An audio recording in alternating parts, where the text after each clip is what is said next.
അനിവാര്യമായ ആവശ്യമല്ലേ? ശരി, യുവരാജ്, ആദ്യം മുതൽ റെജി ലൂക്കോസ് പറയുന്നുണ്ട് ഇത് പരാതി കിട്ടി അതുകൊണ്ടൊരു അന്വേഷണം നടക്കുന്നു അത്രേ ഉള്ളൂ എന്ന്. പക്ഷെ അതൊന്നുമല്ലല്ലോ കാര്യം. അയ്യോ, പരാതി കിട്ടിക്കഴിഞ്ഞ് കഴിഞ്ഞാൽ എൻ്റെ പൊന്നു മഞ്ജുഷേ, എത്രയോ പരാതികൾ നമ്മൾ ഇതുമായി ബന്ധപ്പെട്ടിട്ട് എത്രയോ സ്ഥലങ്ങളിൽ കൊണ്ടു കൊടുക്കുന്നതാണ്. ഇതുവരെ ഇടതുപക്ഷക്കാർ അന്വേഷിച്ചായിട്ട് നമ്മുടെ ആരുടെ അറിവിലില്ല. മഞ്ജുഷ ഈ പറയുന്ന ഈ കേരള വർമ്മ കോളേജിൽ ഈ കാണിക്കുന്നതുമായി ബന്ധപ്പെട്ടിട്ട് പോലും അതാത് പോലീസ് സ്റ്റേഷനുകളിലും മതവികാരം മരണപ്പെടുന്നു എന്നും പറഞ്ഞിട്ട് കൊണ്ടുപോയി കേസ് കൊടുത്തിട്ട് ഒരു പൂച്ചക്കുഞ്ഞു പോലും ആ പോലീസ് സ്റ്റേഷനുകളിൽ നിന്ന് അവിടെയോ ഇവിടെയോ തിരിഞ്ഞു നോക്കിയതായിട്ട് എൻ്റെ അറിവിലില്ല.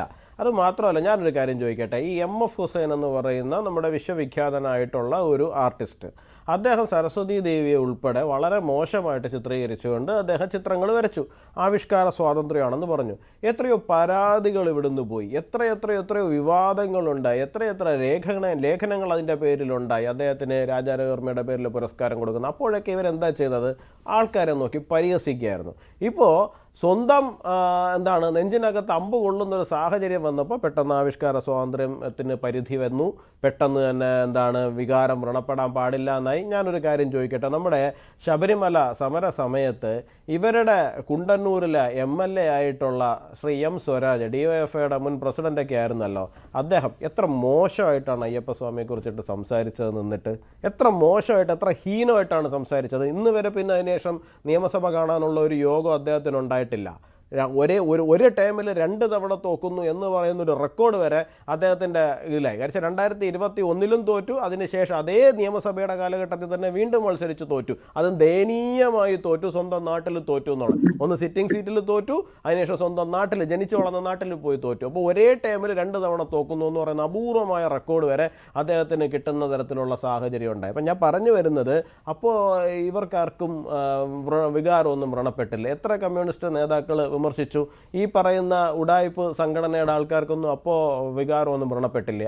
അവരെന്താ അപ്പോൾ പരാതി കൊടുക്കാതിരുന്ന MLAക്കെതിരെ?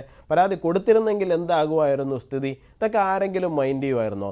ഇത് 2026 വരാൻ പോകുന്ന നിയമസഭാ തെരഞ്ഞെടുപ്പിൽ ഇത്തരം കാര്യങ്ങൾ അതായത് ജനകീയമായി മാറിക്കഴിഞ്ഞ ഈ സർക്കാരിനെതിരായിട്ടുള്ള അതിനിപ്പോൾ പാട്ടാവട്ടെ, വരികളാകട്ടെ, കഥാപ്രസംഗമാവട്ടെ, മറ്റെന്തെങ്കിലും ആയിക്കൊണ്ട് പോട്ടെ, അത് ഈ നാട്ടിൽ അനുവദിക്കില്ല എന്ന് പറയുന്ന ഒരു നയം തന്നെയാണ് ഇടതുപക്ഷം എടുത്തുകൊണ്ടിരിക്കുന്നത്. ശരിയായ ഫാസിസം എന്താണ് എന്നുള്ള കാര്യം ജനങ്ങൾ കണ്ടുകൊണ്ടിരിക്കുകയാണ്. അത്രയേ ഉള്ളൂ.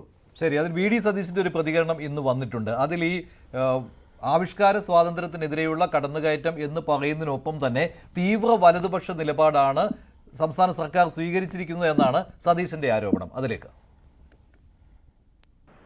ഒരു തരത്തിലുള്ള ഒരു മതവികാരവും വ്രണപ്പെടുത്താതെയാണ് ഈ പാരഡി ഉണ്ടായിരിക്കുന്നത്. ഇത് ആവിഷ്കാര സ്വാതന്ത്ര്യത്തിന്റെ കൂടെ പ്രശ്നമാണ്. അതിന്മേലേക്കുള്ള കയ്യേറ്റമാണ് ഇവിടെ നടത്തിയിരിക്കുന്നത്. എന്നിട്ട് അതിന് വർഗീയത വരുത്താൻ വേണ്ടിയിട്ടാണ് CPM ശ്രമിക്കുന്നത്. അത് എഴുതിയ ആളുകളുടെ മതവും ജാതിയും അന്വേഷിച്ചു പോവുക. ഇത് BJP കളിക്കുന്ന, സംഘപരിവാർ കളിക്കുന്ന അതേ കളിയാണ് കേരളത്തിലെ CPM കളിക്കുന്നത്. ഇത് കേരളത്തിന് അപമാനകരമായ കാര്യമാണ് ഈ കേസ് എടുത്തിരിക്കുന്നത്. ഇത് ഞങ്ങൾ പരിഹാസത്തോടെ നോക്കിക്കാണുന്നു. പരിഹാസത്തോടെ ആ പാട്ട് എഴുതിയ ആളെയും അതിന് മ്യൂസിക് കൊടുത്ത ആളെയും അത് പാടിയ ആളെയും എല്ലാം ഐക്യ ജനാധിപത്യ മുന്നണി നിയമപരമായും രാഷ്ട്രീയമായും സംരക്ഷിക്കും. ഇത് തീവ്ര വലതുപക്ഷ സർക്കാരുകൾ മാത്രം ചെയ്യുന്നതാണ്. ഇത് കേരളത്തിന്, സാംസ്കാരിക കേരളത്തിന് അപമാനകരമാണ്.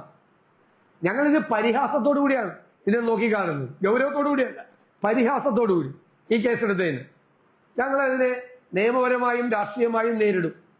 എന്തായാലും ആ ഗാനം, ആ പാരഡി ഗാനം എത്ര പേരെ വിഷമിപ്പിച്ചു എന്ന് ഞങ്ങൾക്ക് ഇപ്പോൾ മനസ്സിലായി. എത്ര പേര് ഇത് ഈ പാരഡി ഉണ്ടാക്കിയതാണോ കുറ്റം? അയ്യപ്പന്റെ സ്വർണം കവർന്നതാണോ കുറ്റം?